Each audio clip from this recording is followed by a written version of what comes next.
Hello everybody, my name is Grim Reaper 2458.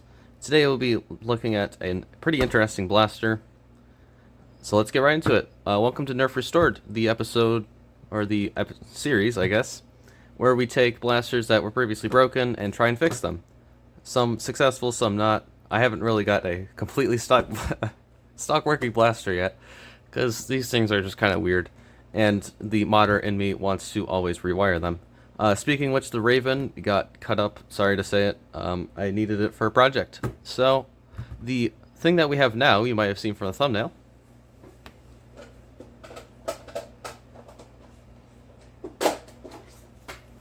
is a Rayven, but it's a pretty special Rayven. So from first glance, you can see that Jacob's Rayven here is a Stinger Rayven, which is the rarest version of Rayven. We have all four variants here. We have the green Rayven, which was the first Rayven of the series, which came with a Firefly Tech magazine, which has 3 batteries in here, and you flip the switch and it'd glow up the darts. This one has been modified. After that, the Elite Rayven came along, which is a very, very nicely painted blaster, probably Nerf's best painted blaster. It also came with the Firefly Tech magazine and was just an upgrade to the N-Strike Rayven, which it had better motors and I think better spacing, and I think it had lighter flywheels, but I could be wrong about that. I don't know too much about Rayven history. I just pick up what people tell me. And then in this series we have the Stinger Rayven, which is my favorite of the Rayven. And if you know my channel by now I have 2 of these. Never in my life I think I'd own 2 Stinger Ravens. So to have them here in my hand is very, very, very cool to me. This one is a very special Rayven to me. I will probably never sell it in my entire life. Not because it's a Stinger, it's because it has such a nice part of my nerfing career behind it. This is my first blaster I lipoed, or modified for lipos, I guess. And then next in the Rayven series, and unfortunately the finale, I guess, because we're moving on to Elite 2.0, is the Rayven Fire, which was a Kohl's exclusive, which came with a 10-round magazine and 25 Elite darts. I used to own 2 of these, but it got, let's just say it's not here anymore. Obviously this one is modified. It has an internal lipo, which is actually up here, because it's the only place that the lipo would fit. I really have to do a video for each of those 4 blasters, because they're all modified and they all have names, and they're all very nice. My least favorite painted Rayven is this one, minus the green one, because it's just a white canvas over here. They clearly put it through the ink printer, because it has gray and black and orange. This one, just, I don't know. Nerf could have done a way better job with the Rayven Fire. And when I was on eBay, probably a couple days ago, I saw this guy, and it was for parts only. And I do not think that this thing is just for parts. So we're going to put some batteries in it. I have to see if I have any working batteries, which should be interesting. And I took a look in here, and there is some corrosion left over from right there. And then right there, there's some pretty light corrosion. I don't think that would stop a complete circuit from working, but we're sure going to try. Try and find 4 batteries that are the same brand that work. Let's try these Rayovics.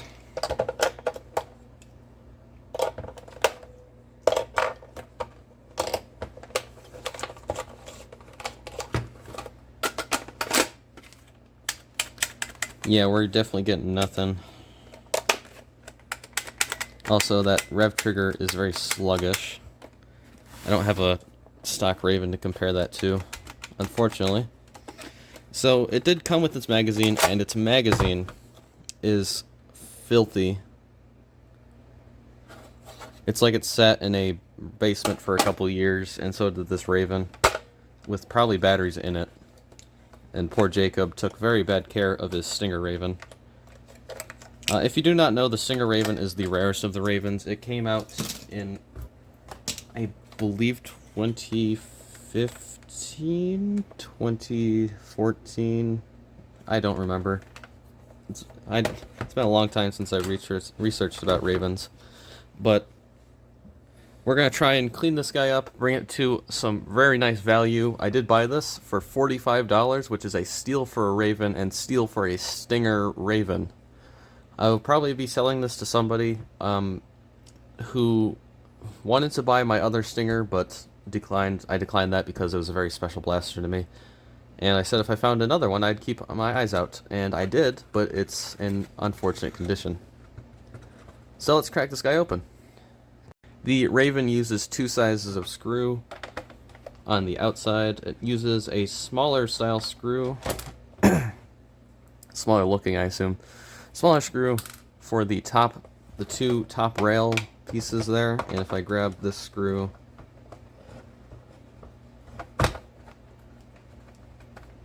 which is very hard to get out because it's probably been in the blaster for 10 years.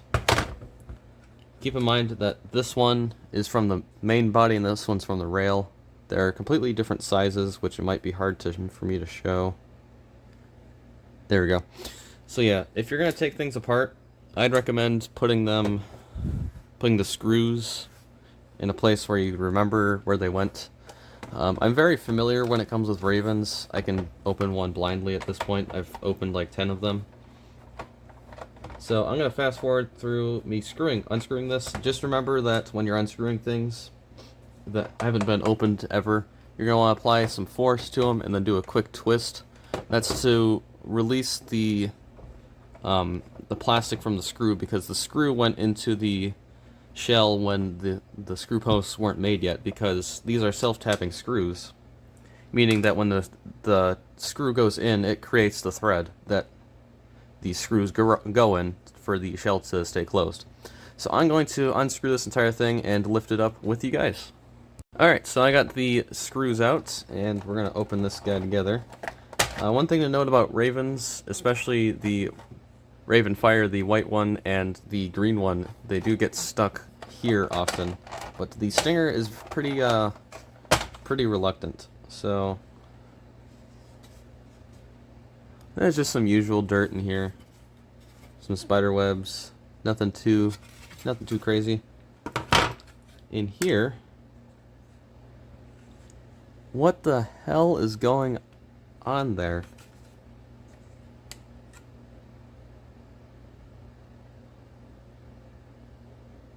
There's like white, there's white paint in here, but it like covered the entire spring. What the hell is going on?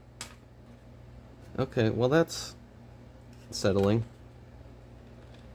There's also a nice hair in there. That's always comforting. So what I'm going to do is completely disassemble this thing and clean the shell, and then come back and show how I fix the leads that are corroded in here. Alright, I got this zoomed in and out of focus, so now we're all ready, I suppose. I tried to get it in focus for the longest time by going like this, and it's refusing to go in focus. So, I got the electronics all removed and gutted, I suppose. Be careful not to destroy any of the wires, obviously.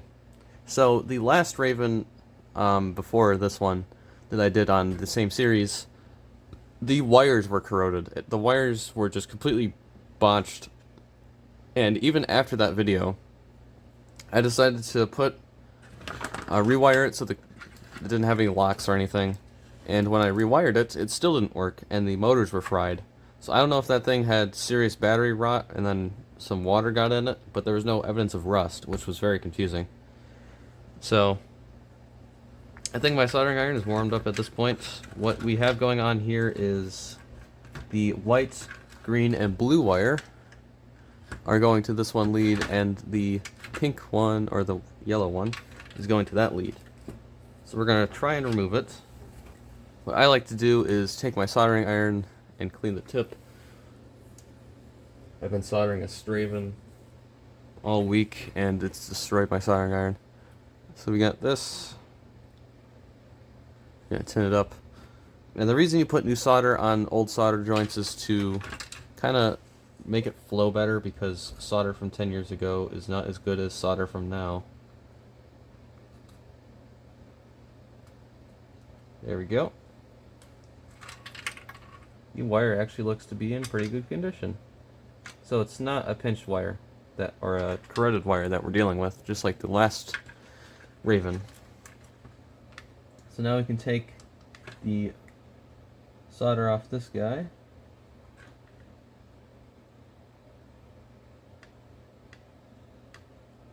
Careful not to melt the shell, because then your shell won't be in mint condition.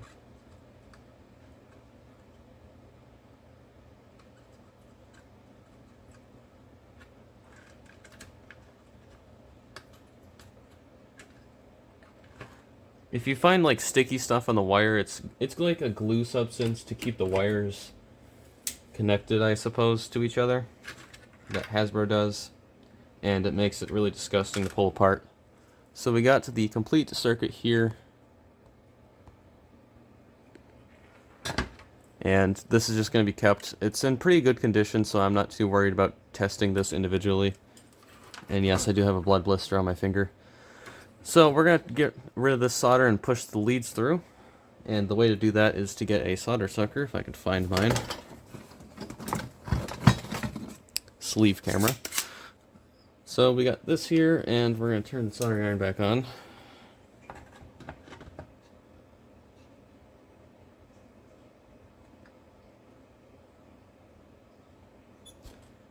Heat it up and suck it through.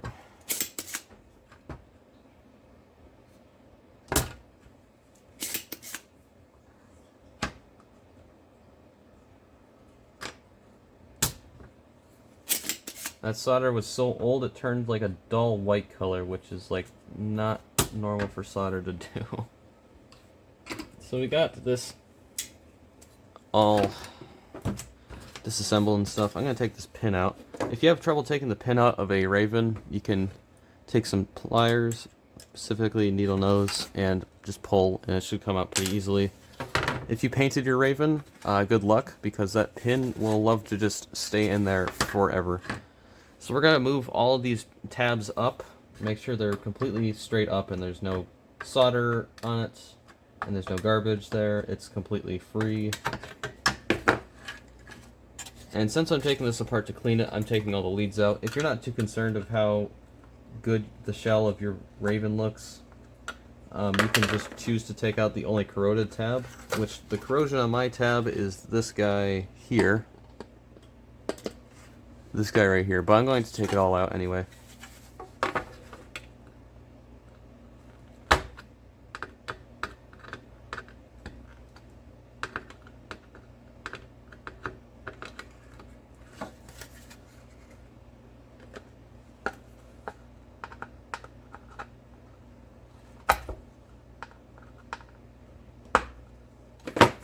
Okay, so we got that popped out, and we're just going to pull gently. So yeah, that thing is completely corroded. And the other ones do look fine. I'm going to take them out and inspect them a lot more. And I'm going to show you how to clean the shell and get rid of this name here and a whole bunch of other stuff. Alright, so I got the cup of vinegar here, and we're going to take the corroded lead, which is right here. The other ones here look completely fine to me. I don't see any problem with them. Personally. Oh, camera there. And now it's going to wobble.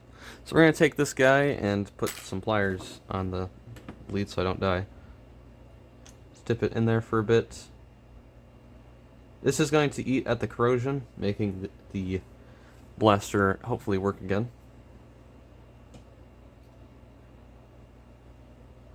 That did a pretty good job, just sitting there for a couple seconds. Don't want it in there too long, because then it'll start eating at the chrome plating that's around the tab, I guess. So we got that. We're going to put some paper towel on under that. And you don't really want to scrub this with a toothbrush, like how you would clean corrosion off of a normal corroded lead. I wanted to do it this way because it's faster, and if I were to scrub it, it would risk completely removing the metal on the tab here, and I don't want to do that. So after that, we have a very, very clean motor tab here. And what we're going to do right now is throw this out of frame. I have the shell here, and what we're going to do is clean the shell, which it's in very, very bad condition. There's some dirt all along it.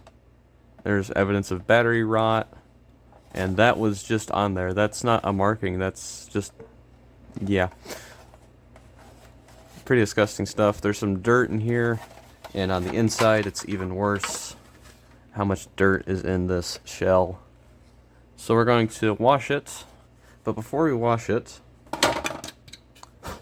we're going to put some parts in here that we're also going to clean. I'm going to clean all the external pieces that are susceptible, I don't know the word, that are prone to being dirty, I suppose. And what that is for me is the mag release, the barrel section, the rev switch, the trigger, the jam door, the little rail attachment piece here. That's clean enough. And this guy. So I'm going to go upstairs and show you guys how to clean a shell. So let's go do that. So excuse the echo, but I have the shell here all disassembled. What you're going to do is get a toothbrush, probably the one you don't want to use every day. Put some soap on it. I use body soap, or you can use like dishwasher soap. Dishwasher soap is pretty good too, but I'm choosing to use just body soap. It does the same thing. It's just going to clean it. We're not really looking for a scent. Just put this in my bathtub and just going to clean the parts. Nothing too special. So I would record it, but there's a lot of up in my face stuff, and we don't do that here.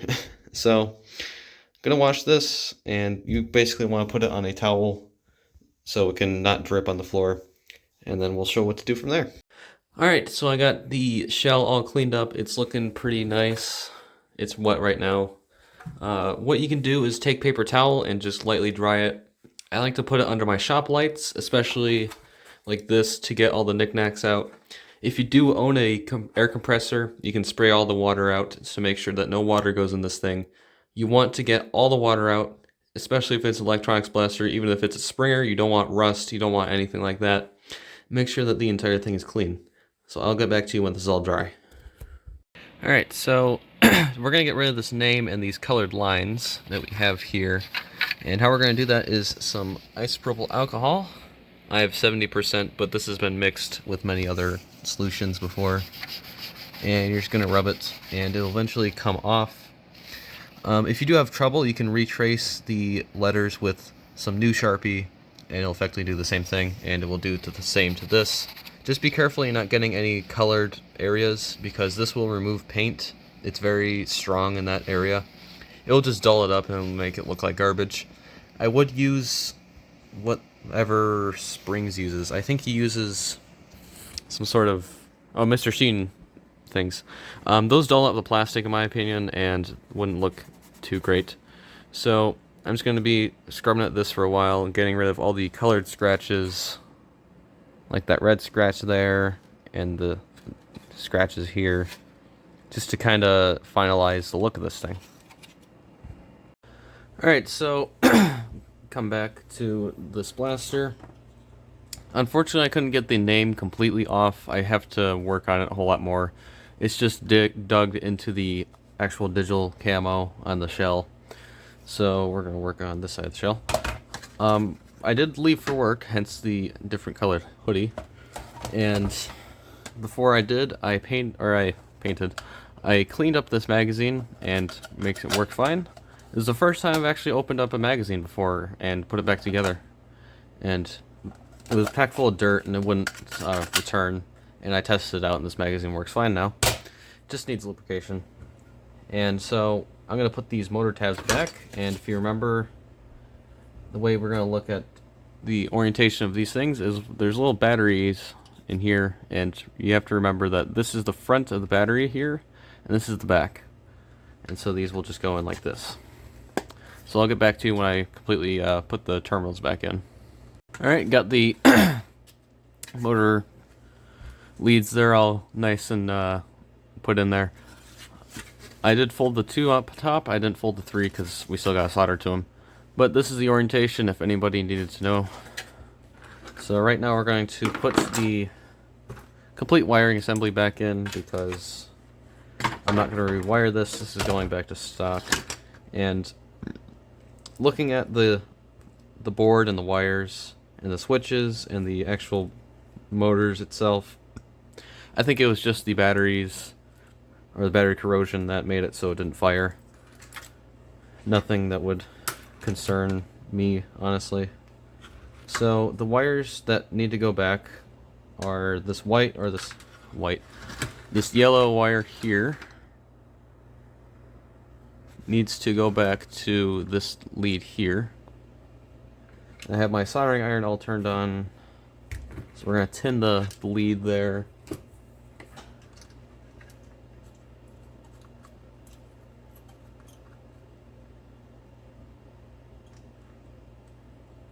Alright, put this guy back.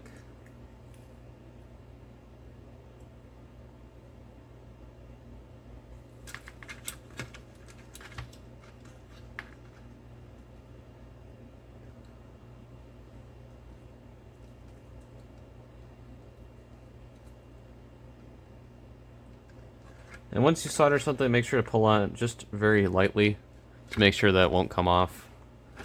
And then for this guy, we got 3 wires going in it, which is this blue wire, the green wire, and the white wire.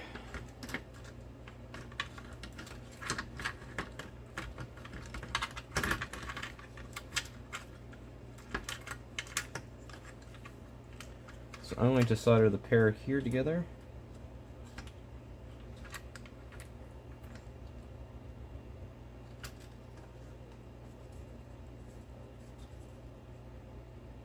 Okay, and then we're going to wire this guy in.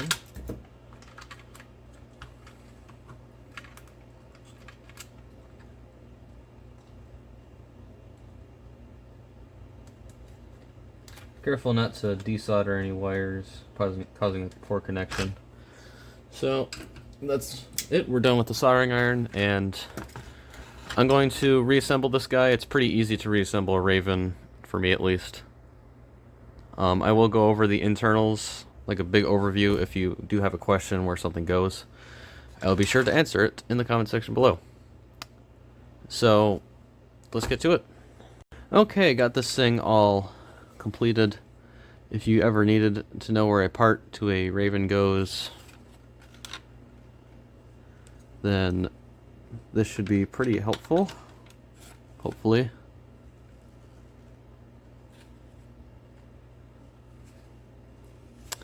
So, got this all completed. I'm going to put some brand stinking new batteries, literally just bought them, into this thing and we'll test it.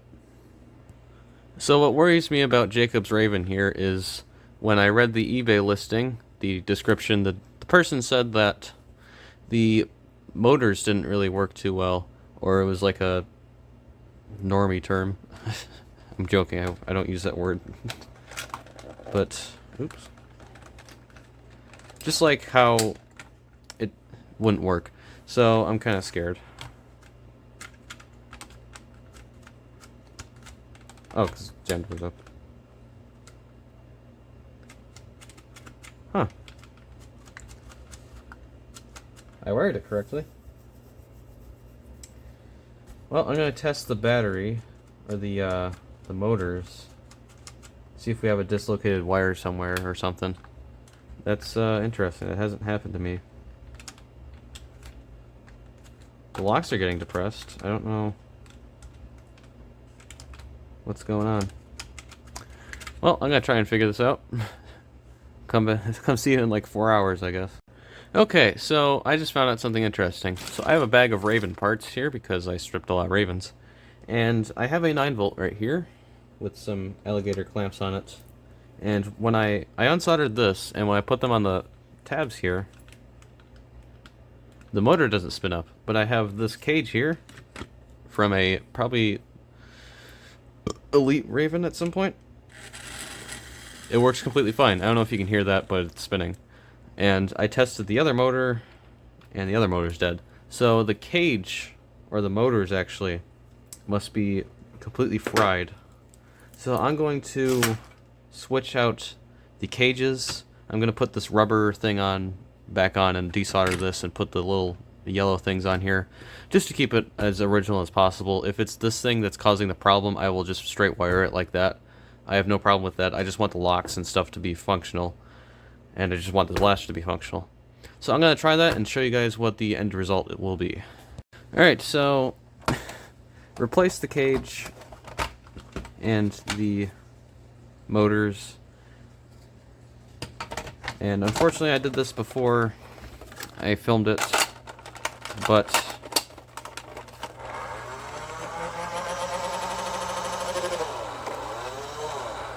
it finally works.